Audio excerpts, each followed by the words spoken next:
Shalom and welcome once again to Treasures of the Torah. I'm Pastor Matt McEwen. This week our Torah portion is Tzav. And in this Torah portion, we have this verse in chapter 6, verse 6.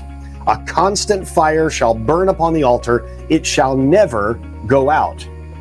Never?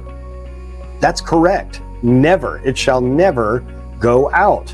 Well, how is that even possible? Before we get into that, let's look at our relationships. Let's look at our study. Let's look at even our marriages.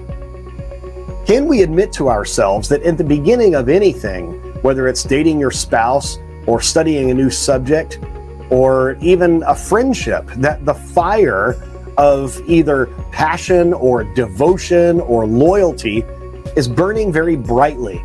And unfortunately, throughout time or just becoming too familiar with someone, or maybe getting a bit lax in your studies, that fire can begin to dwindle.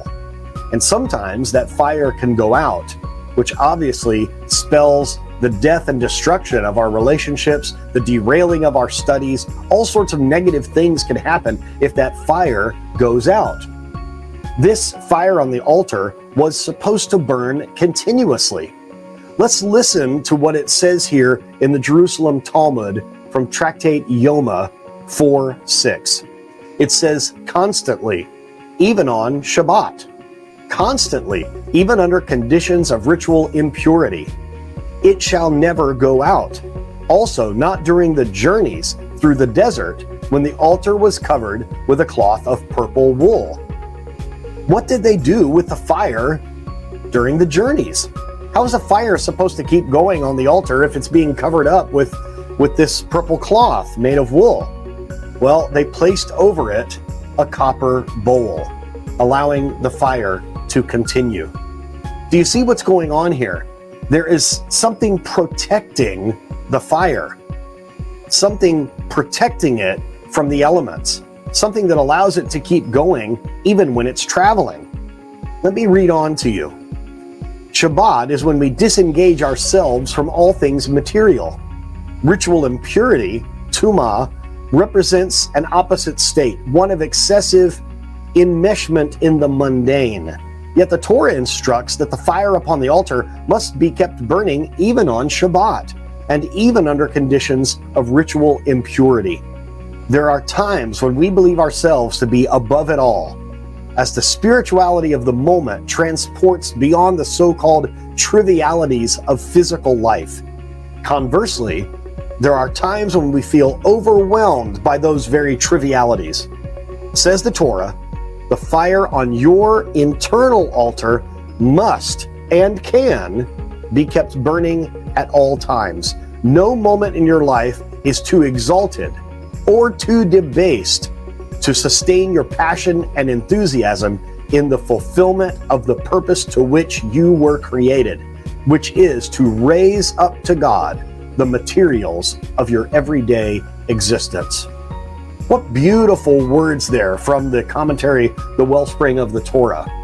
This is so beautiful because what it says is no matter what happens in our lives, no matter if it's a storm in our life, that the rain of life, so to speak, or the wind of struggle or stress comes along to try to blow out those flames, it is in those times that we need to, as was done with the altar, to put a protection over that flame. We need to guard ourselves against that flame dwindling, or God forbid, going out.